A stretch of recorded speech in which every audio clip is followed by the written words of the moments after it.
Gamberen, j'ai besoin de faire un collab avec Fizo. Fizo, il peut chanter tout ce qu'il veut. Oui. Donc dans n'importe quel style. Oui. Tu gida kapera gatowe. Nakibazo. Yeah. Urarenze baby, when I feel your love, I made for your matter, yeah.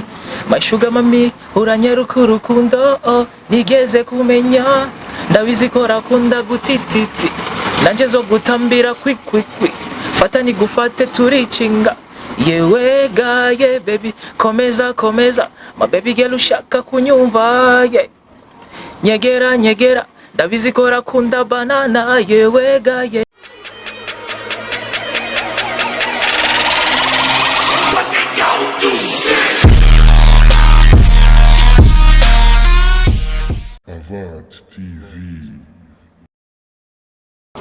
Bakunzi ba Avart TV ndasubiye kubaramutsa nibaze ko mumeze neza mwese aho muherereye natwe turameze neza.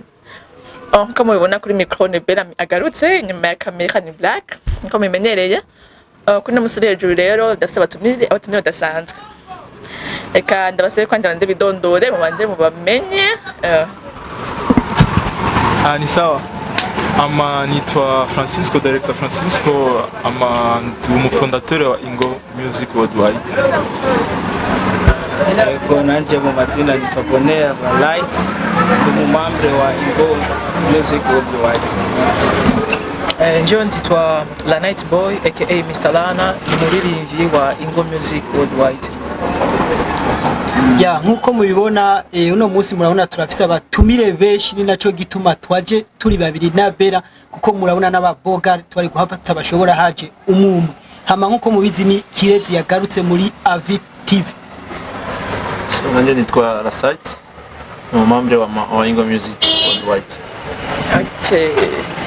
Nkuko mubibona rero abatumire bacu murababonye mwese ibyo bakora. Kapanda mane ntagure mbaze ubu turi kumye uyu muririmbyi wacu atwidondore atubwire ukuntu umugabo mujemwo. Ego. En fait, je peux dire que Ingo Music Worldwide, je peux dire que c'est la famille pour moi. En fait, pour tous les trucs que j'ai fait pour la musique, c'est ça. Ouais. Et pour moi, la musique, c'est la passion. Parce que j'aime la musique burundaise. Je voulais faire des trucs, beaucoup de trucs pour la musique burundaise pour que je puisse aller en haut, au-delà. Ouais.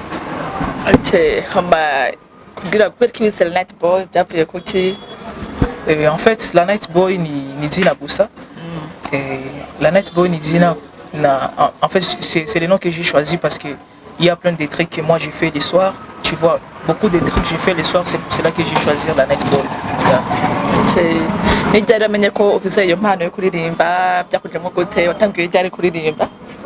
En fait, moi j'ai commencé à chanter depuis que j'étais tout petit parce que ndakunda kuririmba cyane.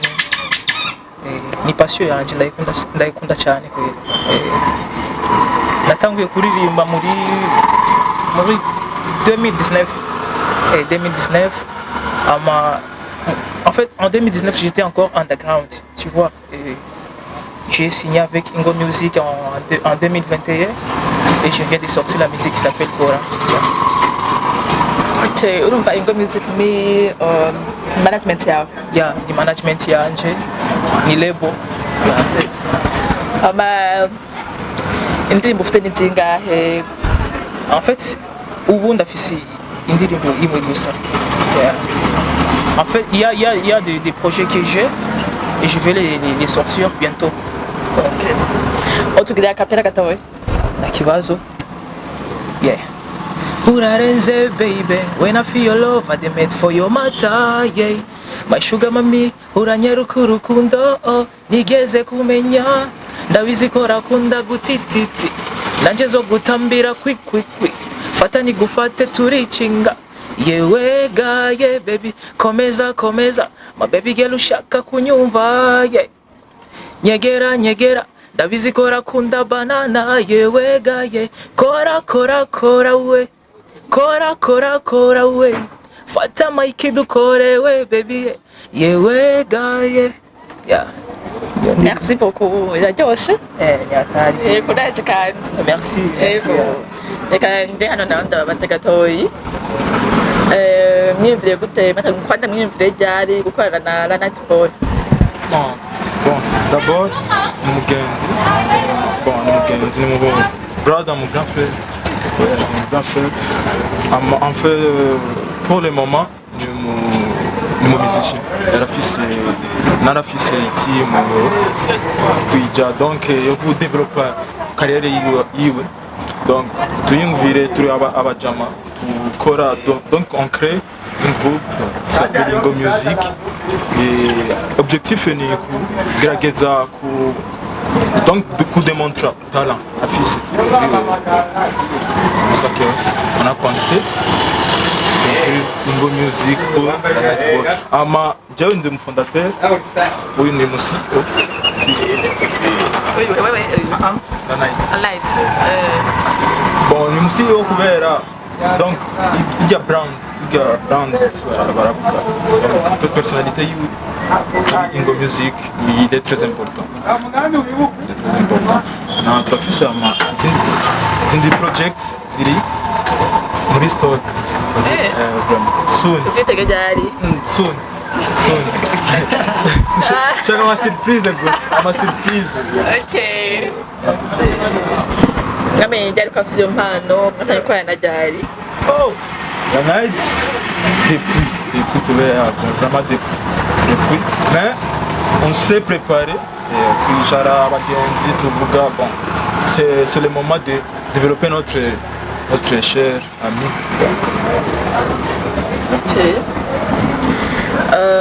Iyo ndirimbo ya mbere yiwe mwabonye yayikoze mwe muri kumwe canke yarakiri wenyene ndazi? En fait, indirimbo ya mbere yo muri Ingo Music ou bien iyo kora kora vraiment Ingo Music gusa mu gihe ari wenyene ari indirimbo yasohoje gusa twazikunze nico gituma tagiye tukakora renyo nk'abagenzi tukavugana uyu ni umugenzi wacu turashobora kumufasha mu kintu kubera ubugenzi gusa si ubugenzi bwo kuvuga ngo uri umugenzi ubugenzi ni gufasha niyo mpamvu twafashe ingingo yo kumufasha kumushyira hejuru basi mu ndirimbo ziwe tukaya groupe yo Ingo Music.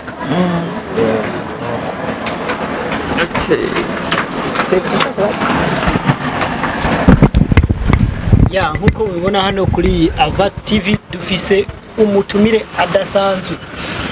Nawe sundi ni La Night Boy ashigikiwe n'aba manager biwe hama La Night Boy. Ijya ndirimbo yawe kora wagomvye gutanga message yihe mu ijya ndirimbo? En fait, il y a une ndirimbo ya Kora c'est juste une histoire, tu vois. Oui. So Kora, en fait, c'est une histoire il y a abantu babiri. Oui. Umugore n'umuhungu en fait il y a couple bari muri relation ama yo muhungu. Yeah. En fait, c'est un homme qui dit à sa copine de les chauffer, tu vois, il y a des trucs, tu vois. Voilà. Kora. Yeah. Donc il demande à sa copine de lui chauffer, tu vois, des choses comme ça, des choses bizarres, tu vois. Ya ndumva mwiyo ndirimbo mwaratanze ubutumwa ku bagomba kubwumva barabwumva kandi bumeze neza. Hama ninde ukora ijya ndirimbo? Donc umu producteur yayigukorera. Mon producteur ni James Morgan. James Morgan abajya muri mu Charama. Ya onibo ndumva nibo hama ndabona abagenzi bawe nabo nyine bari ngaha mwazananye basanzwe bagushikikiye muri Ingo Music. Hama wowe ijya ndirimbo ya Kora yuno mujama wanyu La Night wowe umaze kuyumva isohotse imeze kujya we waciye wiyumvira ko mugiye gukora ikindi kimeze gute kugira donc aduze izina ribandanye rimera neza? Twabonye Kora indirimbo nini twaciye tumubwira ko dufise izindi ndirimbo nyinshi dufise ziri muri stock. Projet yacu ni market track by track. Ya mbere isohotse, iya kabiri iza maana itakuwa nashinda ile ya pili. Yeah. Maana ya kwanza kama vikora itakuja ya pili. Maana ni big song kushinda ile ya kwanza. Ndio project tuko nayo sana mu Ingo Music Worldwide. Ya wumvise capacity iyo ndirimbo ya Kora yaje ifise ya La Night. Muribaza yuko iyindi ndirimbo ikurikira izoba ifise capacity ingana gute? Izoba ifise capacity nini kuruta ya Kora. Donc rero tuyitege ibintu byinshi muri Ingo Music avec La Night Boy. Yeah, be ready, be ready. Tubandanye tubikurikirana tubakurikirana bye. Be ready kabisa. Ya nk'ibikorwa byawe nk'ubu wowe bagomba kukurabira ibikorwa byawe washobora kubisanga he? Was muri ma plateforme. En fait, il y a plein de plateformes. Il y a YouTube, il y a Audiomaker, Yeah. Apple Music, Spotify, Yeah. et aussi. Umva hariho hose turashobora kubona ibikorwa bya La Night Boy. Night Boy a fait ses contrats. afite contract yiwe Bon, a fait ses contrats. Il y a na label yo muri Nigeria itwa One R&P. narende ndumva En fait, pour moi, le développement de notre musique burundais, donc on s'efforce d'aller plus loin. Donc, par exemple, on va faire un featuring avec Wizkid ou bien c'est les petits frères de Wizkid, on va faire ça. kama mu myuga yanyu ni izihe ntuze muhura nazo intambamyi muhura nazo? Mais pour moi, je vais parler des médias. Vraiment, les médias au Burundi, ce sont des médias, bon, ils travaillent bien, mais il y a d'autres fois qui gênent. Donc, on ne peut pas venir faire des interviews avec des artistes qui viennent, quoi. Les upcoming, ils cherchent des views sur les... Pour le moment, je vais dire aux médias, les journalistes, de garder leur rôle vraiment. Sans vous, tu ne peux pas avoir la Avancer. night. Sans vous, vraiment, la night, tu ne peux pas le voir.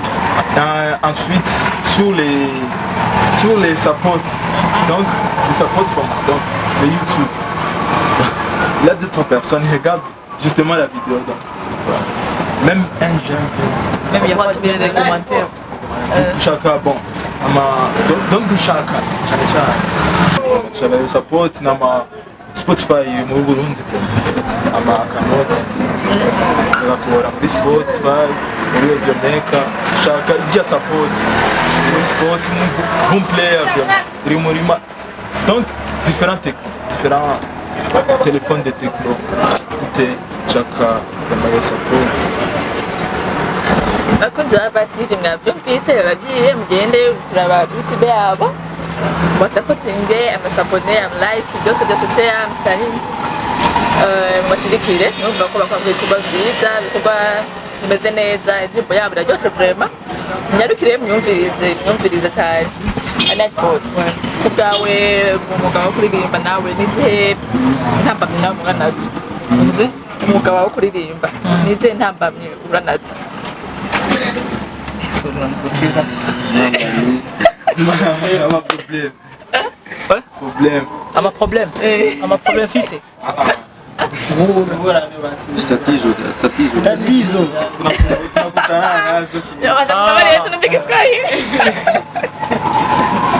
En fait, ama problem fise ni ndio kwanza ugambere. J'ai besoin de support.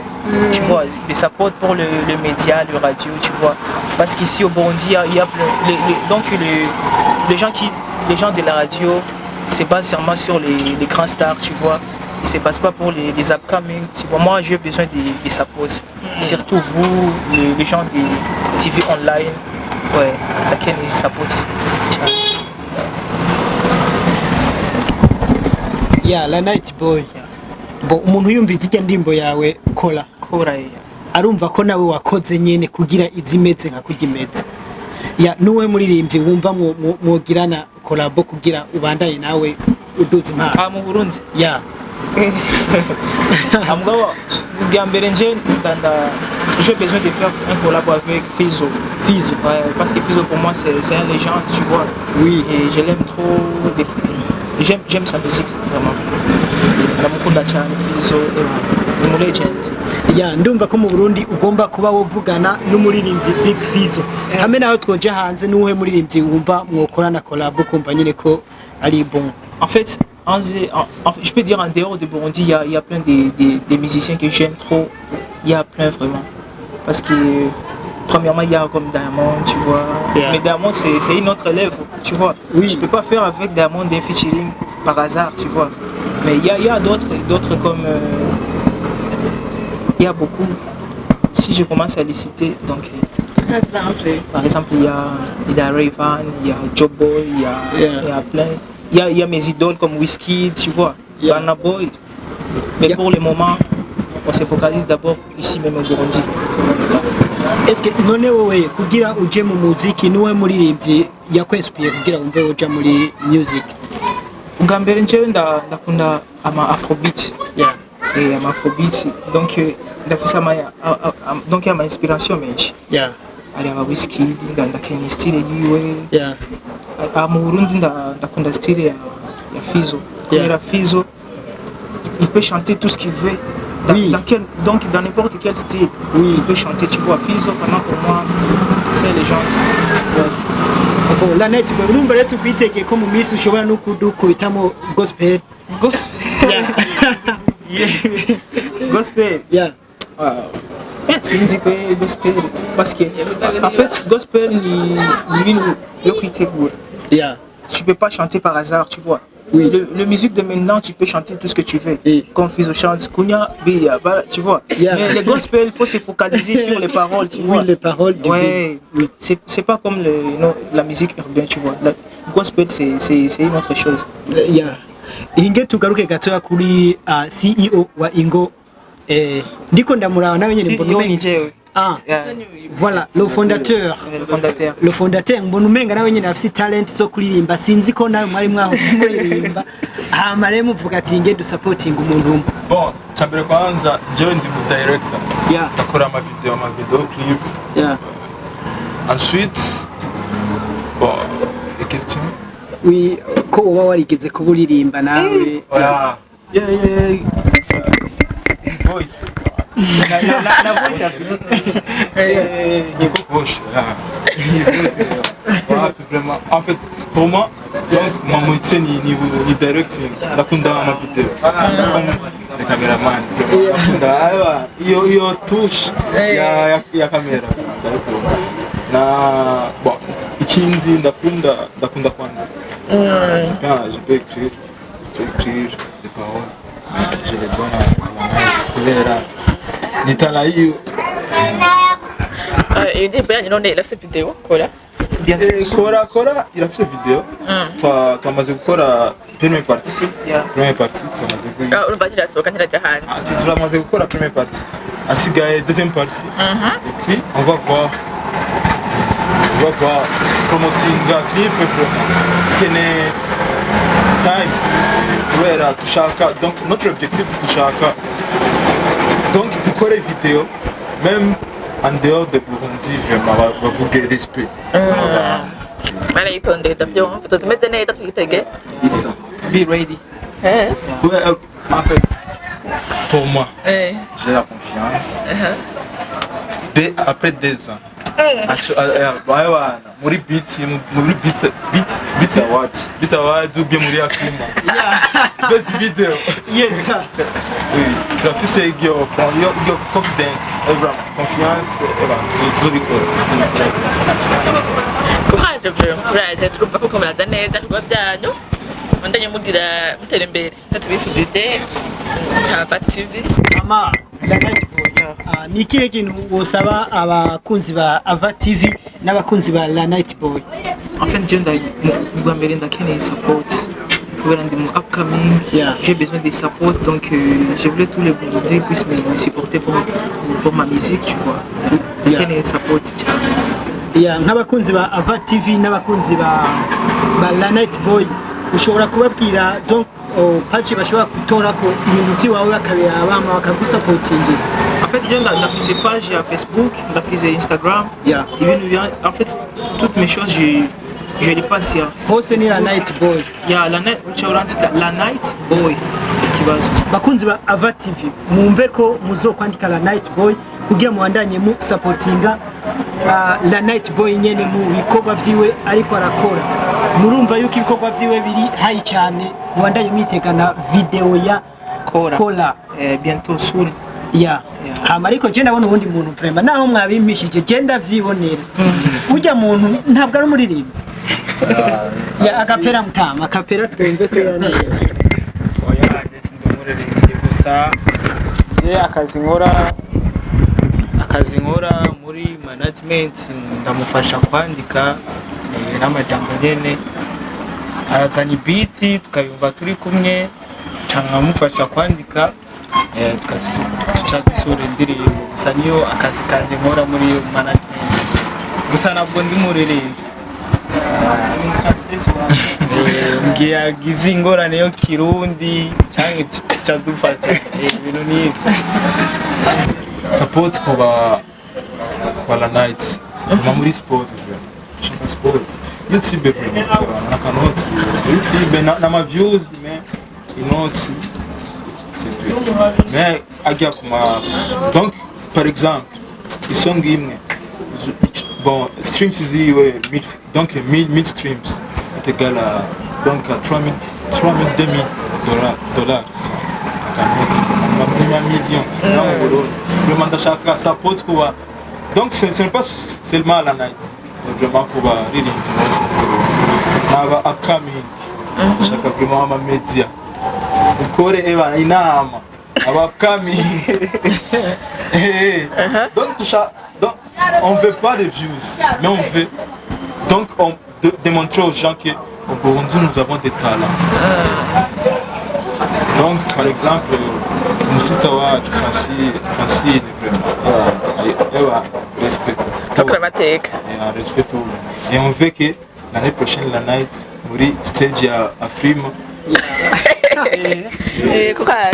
Bientôt. Yeah. Donc murakoze cyane support cyane support. Naka kajambo bwira abakunzi ba Ava TV kajambo kanyuma kubasezera. En fait, je peux dire que à mes fans, be ready. Be ready kubera ndafise ibintu byinshi. Ndafise ama song menshi iri muri stock ya Ingo Music Worldwide. Bayiteguye. Tumushikiriza namwe kajambo kanyuma kuri Ava TV. Moi, bon. Les caméramans. akajambo kanyuma kuri njyewe vraiment ndabashimiye kubona amaze kudushigikira ndabashimiye so akajambo kanyuma mfite nuko abakunzi ba Ava TV bogenda kuri YouTube ya La Night Boy bagagira subscribe bagagira like na comment yo ya abakunzi ba Ava TV n'abakunzi ba La Night Boy ya mwumvise byo bashikirije kenshi yuko bariko baravuga yuko mwogira support non pas kuri La Night Boy mais abaririmbyi bo mu Burundi bakaza bara supportingana na kare ko mubona ama social media ariko atera imbere. Mwese rero murabe musimbire kuri page ya La Night Boy kugira mubandaye mu supportinga ibikorwa vye mwumvise biraturira. Bakunzi ba Ava TV turabashimiye cyane ko mwafata umwanya wanjye kudushyikira. Turabasabye rero ko mwabyumvise ko babibasabye mugende kuri page yabo mugire subscribe check mwe no kuri page ya Ava TV kugira mubashe kuma mutukana ibiganiro byacu neza musubize murabe ibyo twatikiriza ibyo ndashimye mu bitubwiye muri commentaire turabisoma turabibona ibyo mutako duhindura byose mubishireko mugire like byose kuri Night Boy page Ava TV tata dusubira